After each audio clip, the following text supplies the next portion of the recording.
নমস্কার বন্ধুরা, আজকের ভিডিওতে আমরা আলোচনা করব অযোধ্যার ট্যুর প্ল্যান সম্পর্কে। অর্থাৎ কলকাতা থেকে অযোধ্যা কিভাবে পৌঁছাবেন, বেস্ট ট্রেন কি আছে, আর অযোধ্যায় গিয়ে আপনারা রাম মন্দির ছাড়া আর কি দেখবেন, বা একদিনের ভেতরে পুরো অযোধ্যাটার মেন যে স্পটগুলো আছে সেইগুলো কিভাবে ঘুরে দেখবেন। তার আগে আপনাদের কাছে অনুরোধ, আমাদের ইউটিউব চ্যানেল যদি এখনও সাবস্ক্রাইব না করে থাকেন তাহলে অবশ্যই সাবস্ক্রাইব করে দিন। আর যদি আমাদের ফেসবুক পেজটা এখনও ফলো না করে থাকেন তাহলে অবশ্যই ফলো করে দিন। আর কলকাতা থেকে অযোধ্যা ট্যুর সম্পর্কে সমস্ত ডিটেলস জানতে এই ভিডিওটা না কেটে শেষ পর্যন্ত দেখুন। আমরা এখন চলে এসেছি কলকাতা স্টেশনে। আর কলকাতা স্টেশন থেকে প্রতিদিন সকাল 11:45-এ জম্মু তাওয়াই এক্সপ্রেস ছেড়ে যায়। এই ট্রেনটা পরের দিন সকাল 6:20-তে অযোধ্যা ধাম জংশন অর্থাৎ ইউপির অযোধ্যা ধামে পৌঁছায় পরের দিন সকাল 6:20-তে। মোটামুটি 1-1.5 ঘন্টা লেট হতেই পারে, তো মোটামুটি আপনারা এই ট্রেনটা ধরলে 8টা সাড়ে 8টার মধ্যে অনায়াসেই অযোধ্যা পৌঁছে যাবেন। এছাড়াও হাওড়া স্টেশন থেকে প্রতিদিন সন্ধেবেলা একটি ট্রেন আছে যেটা দুন এক্সপ্রেস। সেই ট্রেনটি পরের দিন দুপুরবেলা গিয়ে অযোধ্যা ধামে পৌঁছায় ওই 1টা-1.5টা নাগাদ। অযোধ্যায় পৌঁছানোর টাইমের দিক দিয়ে দেখলে অবশ্যই জম্মু তাওয়াই এক্সপ্রেস আমার প্রথম পছন্দ, এবং আশা করি আপনারাও সহমত হবেন। কারণ সেই দিনটায় সকালবেলা পৌঁছালে হোটেলে ব্যাগপত্র রেখে অনায়াসেই সেই দিনে অযোধ্যাটা পুরো ভালোভাবে ঘুরে দেখে নিতে পারবেন, এবং দেখে নিয়ে পরের দিন অন্য কোনো ডেস্টিনেশনের জন্য ওখান থেকে বেরিয়ে যেতে পারবেন, অথবা পরের দিন সন্ধ্যেবেলাও ফেরার ট্রেন ধরে চলে আসতে পারেন। পরের দিন সকাল 8টা বাজে আর আমরা এইমাত্র পৌঁছালাম অযোধ্যা ধাম জংশনে।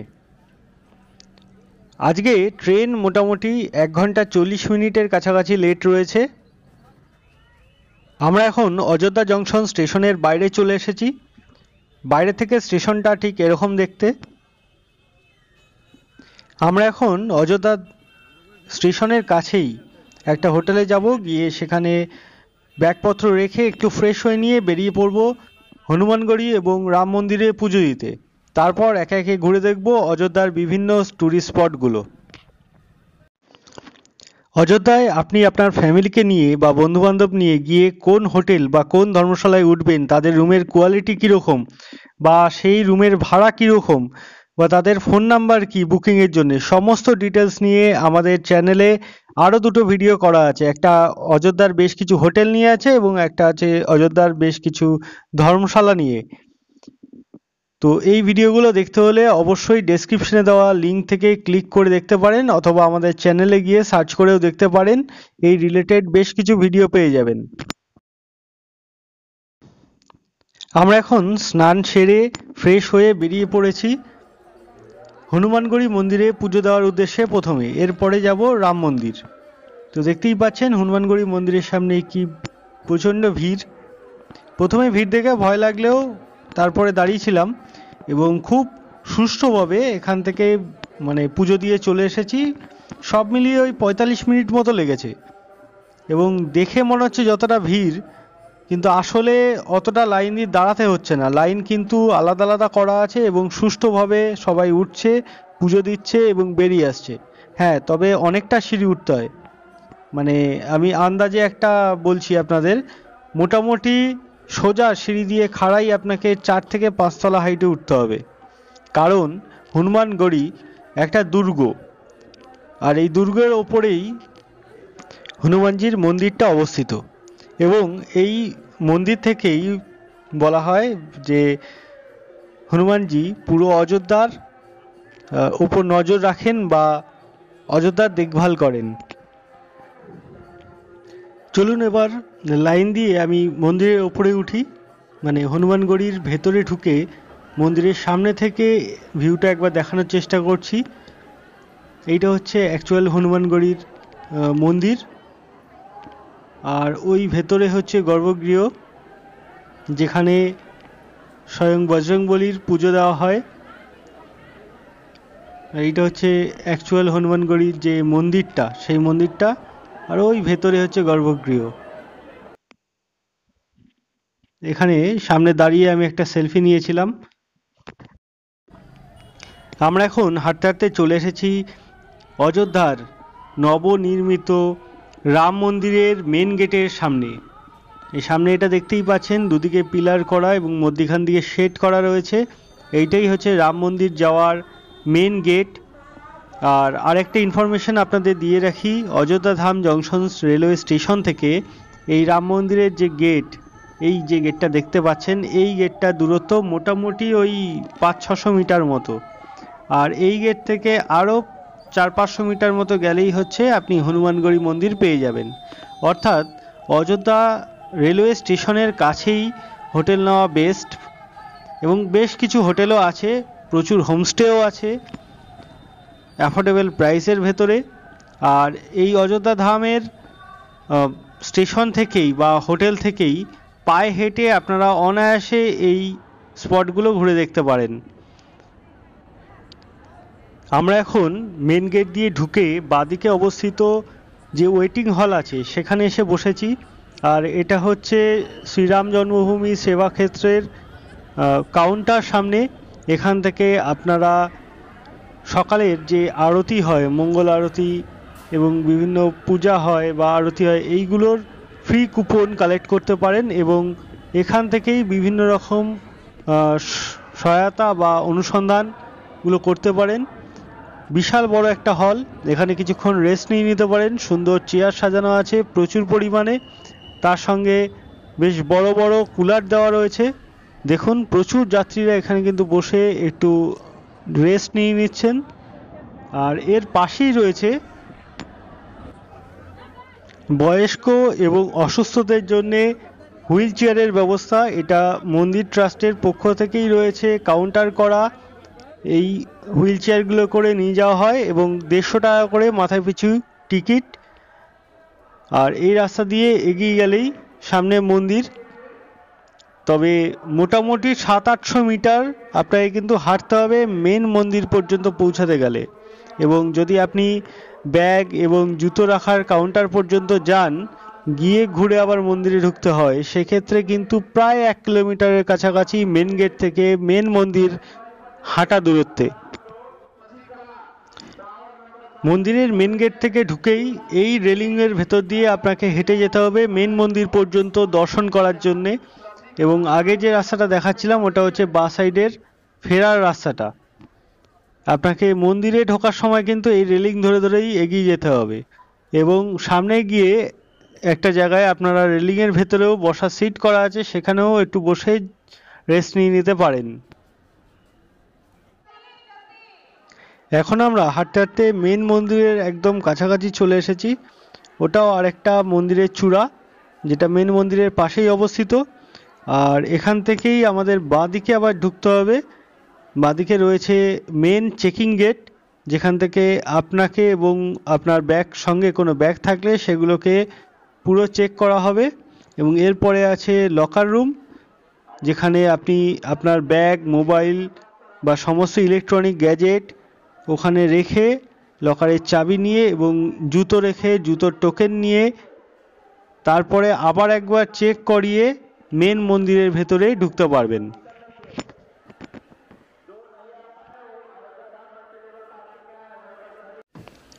আমরা এখন রয়েছি মেন মন্দিরে ঢোকার আগের যে লকার রুম আছে, লকার রুম সংলগ্ন একটি গেট আছে, সেই গেটের কাছাকাছি। এখানে দেখছেন কনস্ট্রাকশন এখনো চালু আছে, এখনো কমপ্লিট হয়নি। তবে মোটামুটি মানুষের জন্য একটা সাইড খুলে দেওয়া হয়েছে, সেই দিক দিয়ে আমাদের ঘুরে ঢুকতে হচ্ছে। এবং এখানে একটা ওয়েটিং হল আছে, ওয়াশরুম আছে, লকার রুম আছে, বেশ বড় ওয়েটিং হল। সেখানে সবাই বসে রেস্টও নিচ্ছে। অনেক যাত্রীরা যারা দর্শন করে অলরেডি চলে এসছেন, তাদেরও রেস্ট নেওয়ার জায়গা রয়েছে এখানে। আর একটা খবর আপনাদের দিয়ে রাখি, রাম মন্দিরে কিন্তু কোনো পুজো দেওয়া যায় না এখনো পর্যন্ত। অনলাইনে বুকিং করে কিছু পুজো দেওয়ার সিস্টেম খুব তাড়াতাড়ি চালু হয়ে যাবে। সেটা সম্পর্কে আপডেট পেলে অবশ্যই আপনাদের জানাবো। তবে এখন কোনো পুজো দেওয়া যাচ্ছে না, কোনো কিছু নিয়ে ঢুকতে দিচ্ছে না।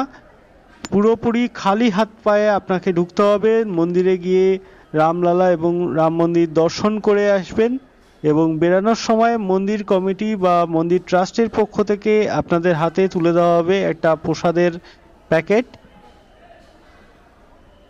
দেখতেই পাচ্ছেন কি সুন্দরভাবে মেঝেটাও ডিজাইন করা হয়েছে আর প্রচুর কাজ চলছে। বিশাল এরিয়া নিয়ে রাম মন্দির তৈরি হচ্ছে, পুরোটা এখনো পর্যন্ত কমপ্লিট হয়নি। মেন মন্দির দেখাতে পারছি না, তার জন্য দুঃখিত, কারণ ভেতরে ক্যামেরা অ্যালাউ নেই। তবে মোটামুটি পুরোপুরি মন্দিরটা কমপ্লিট হতে কিন্তু আমার আইডিয়া বলে মানে 2025 তো অবশ্যই লেগে যাবে, কারণ বিশাল এরিয়া, প্রচুর কাজ। আমার মনে হয় না তার আগে পুরো মন্দির কমপ্লিট করা বা করিডোর কমপ্লিট করা সম্ভব হবে। যাই হোক, আমরা পুজো দিয়ে আসলাম, এসে বা দর্শন করে আসলাম, পুজো দিয়ে আসা ভুল হবে। এসে ওখান থেকে বাইরে খিচুড়ি দিচ্ছিল বা পোলাও দিচ্ছিল ভোগ হিসেবে, সেটা খেলাম। খেয়ে একটু রেস্ট নিয়েছিলাম দুপুরে। তারপরে আবার সন্ধে টাইমে বেরিয়ে এসেছি আমরা। এই যেটা দেখতে পাচ্ছি এটাও একটা দুর্গ, এর ওপরেও একটা ছোট মন্দির আছে। আর একটু সন্ধে হলে ওর ভেতরে লাইট জ্বলে যায় এবং খুব সুন্দর লাগে। এটা পুরো মার্কেট। আর এই দুর্গটা হনুমানগড়ির ঠিক অপোজিটেই অবস্থিত। আগে আমরা এদিকটায় না গিয়ে প্রথমে চলে যাব ঘাটের দিকে, নয়া ঘাট যেটাকে বলা হয়, সেই ঘাটের দিকে। সরজু নদীর ঘাটের কাছে গিয়ে আমরা লাইট অ্যান্ড সাউন্ড শো এবং আরতি একটু দেখে নেব, তারপর এদিকটায় আসবো। আমাদের বিকেলে বেড়াতে একটু লেট হয়ে গিয়েছিল। আমরা সন্ধ্যের টাইমে সরজু নদীর ঘাটে এসে পৌঁছেছিলাম এবং ঘাট দেখেছিলাম। তারপরে ঘাটে অবস্থিত আরতিটাও দেখেছিলাম। তারপরে আমরা লাইট অ্যান্ড সাউন্ড শোটা দেখে নিয়ে চলে গিয়েছিলাম দশরথ মহল এবং কনক ভবন দেখতে। যদিও সব কিছু রাত্রি 9টা পর্যন্ত খোলা থাকে অযোধ্যায়, তবুও আমি বলবো আপনারা আরেকটু তাড়াতাড়ি বেরাবেন। মোটামুটি 4:30-5টার মধ্যে বেরিয়ে আগে কনক ভবন এবং দশরথ মহল দেখে নেবেন, তারপরে ঘাটে আসবেন। কারণ ঘাটে লাইট অ্যান্ড সাউন্ড শো পুরো দেখে শেষ করে এখান থেকে যেতে অনেকটা টাইম লেগে যায়, প্রায় 8টার কাছাকাছি বেজে যায়। তো কনক ভবন এবং দশরথ মহল ভালোভাবে দেখতে পারবেন না, তাড়াহুড়ো করতে হবে। তো তার আগে ওইগুলো দেখে তারপর ঘাটে আসুন, এটাই আমার সাজেশন থাকলো। আর পুরো ঘাট নিয়ে, ঘাটের দর্শন নিয়ে, লাইট অ্যান্ড সাউন্ড শো নিয়ে এবং আরতি নিয়ে আলাদা একটা ভিডিও আপনাদের জন্য থাকবে। এই ভিডিওয়ে অল্প একটু ক্লিপ দেখালাম আর চলে গেলাম কনক ভবন এবং দশরথ মহল দেখাতে। আমরা এখন চলে এসেছি দশরথ মহলের সামনে। অ্যাকচুয়ালি দশরথ মহলের ভেতরেই ঢুকে পড়েছি। এইটা হচ্ছে মেনলি দশরথ মহল। সন্ধ্যেবেলা প্রচুর আলো দিয়ে সাজানো গোছানো, প্রচুর লোকজন এবং এখানে ভজন কীর্তন হচ্ছিল।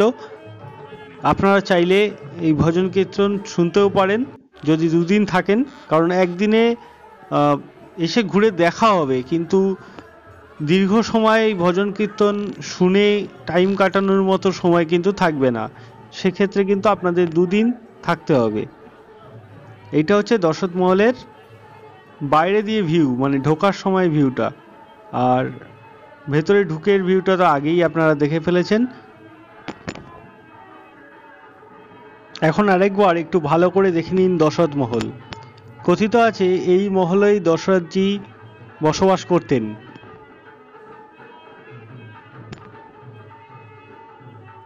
এখনো পর্যন্ত খুব সুন্দরভাবে সাজানো গোছানো এবং ওয়েল মেনটেন্ড রয়েছে। প্রচুর দর্শনার্থীর ভিড় দেখতেই পাচ্ছেন।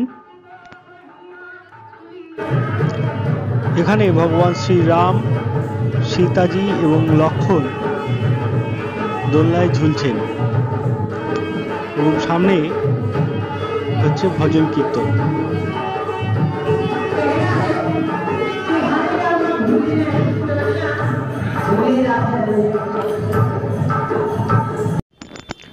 দশরথ মহল থেকে বেরিয়ে বেশ কিছুটা হেঁটে আমরা চলে এসেছি এখন কনক ভবনের সামনে। কথিত আছে এই কনক ভবন তৈরি করা হয়েছিল ভগবান রাজা রাম এবং মাতা সীতার বিবাহের পরে বসবাস করার জন্যে। বিশাল এই প্রাসাদ। চলুন এখন দেখে আসি এই কনক ভবনের ভেতরটা ঠিক কিরকম সুন্দরভাবে সাজানো বা কি কি আছে।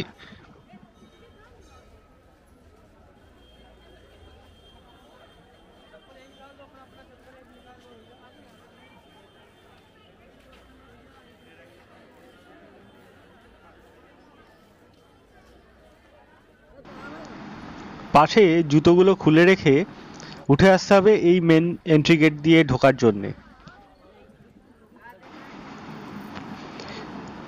আমাদের ট্রাভেল এজেন্সির নাম ট্রাভেল T20 হলিডেজ। আমরা সাধারণত গ্রুপ ট্যুর করে থাকি। আর আগামী 25শে অক্টোবর আমাদের নেক্সট অযোধ্যা, রাম মন্দির এবং বেনারসের গ্রুপ ট্যুর আছে। যদিও এই ট্যুরের সমস্ত বুকিং হয়ে গিয়েছে, তারপরের ট্যুরের বুকিং চলছে, সেটা হচ্ছে অযোধ্যা, লখনৌ, দিল্লি, আগ্রা, মথুরা, বৃন্দাবন। এটা আছে ডিসেম্বরের 14 তারিখ। এটারও টিকিট আর খুবই সীমিত রয়েছে, ম্যাক্সিমাম টিকিট বুক হয়ে গিয়েছে। তারপরে আবারও আমরা ফেব্রুয়ারি মাসে একটা কিন্তু এই অযোধ্যা এবং বেনারস ট্যুর করতে পারি। আর তারপরে আবার মার্চের প্রথম দিকে একটা করব, সেটা হচ্ছে হরিদ্বার ট্যুর। তার সঙ্গে যদি যারা যেতে চান তাদের যদি অযোধ্যা ইনক্লুড করার ইচ্ছা থাকে, তাহলে আসার পথে অযোধ্যা ইনক্লুড করে দেওয়া যেতে পারে। তো যারা আগামী গ্রুপ ট্যুরে আমাদের সঙ্গে যেতে চান তারা অবশ্যই যোগাযোগ করুন স্ক্রিনে দেওয়া আমাদের নাম্বারে। নাম্বারটা আরেকবার আমি বলে দিচ্ছি, 7797371757। এই নাম্বারে আপনারা হোয়াটসঅ্যাপ করুন বা ফোন করুন, করে যোগাযোগ করুন পরবর্তী ট্যুরের বিষয়ে জানতে এবং বুকিং করতে। এই ট্যুরগুলো ছাড়াও আমরা Darjeeling, offbeat Darjeeling, Gangtok, offbeat Sikkim, silk route, Dooars, Kashmir, Rajasthan এবং নৈনিতাল এরকম প্রচুর অন্যান্য ট্যুর করে থাকি। বিভিন্ন সময় বিভিন্ন ট্যুর হয়। তো সেই সব ট্যুরে যাওয়ার ইচ্ছা থাকলে বা যে কোনো ট্যুর করতে চাইলে, গ্রুপ ট্যুর বা আপনার ফ্যামিলি নিয়ে আলাদাভাবে কাস্টমাইজ ট্যুর যদি করতে চান, সেক্ষেত্রেও আমাদের সঙ্গে যোগাযোগ করতে পারেন। যোগাযোগের নাম্বার আরেকবার বলে দিচ্ছি, 7797371757। আপনারা এখন দেখছেন কনক ভবনের ভেতরের উঠান এবং পুরো ভেতরের অংশটাই। আমরা অনেকটা হেঁটে একটু কষ্ট হয়ে গেছিল বলে এখানে বসে একটু জিরিয়ে নিচ্ছিলাম এবং লোকজন দেখছিলাম, কনক ভবনের ভেতরটাও দেখছিলাম।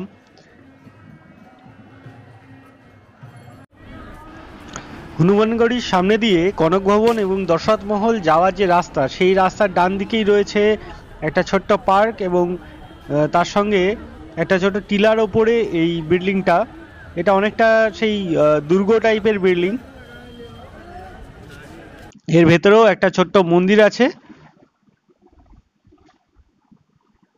বেশ সুন্দর লাগবে এই জায়গাটা ঘুরে দেখতে। আর ওই দেখতে পাচ্ছেন ওটা হচ্ছে দূরে হনুমানগড়ি।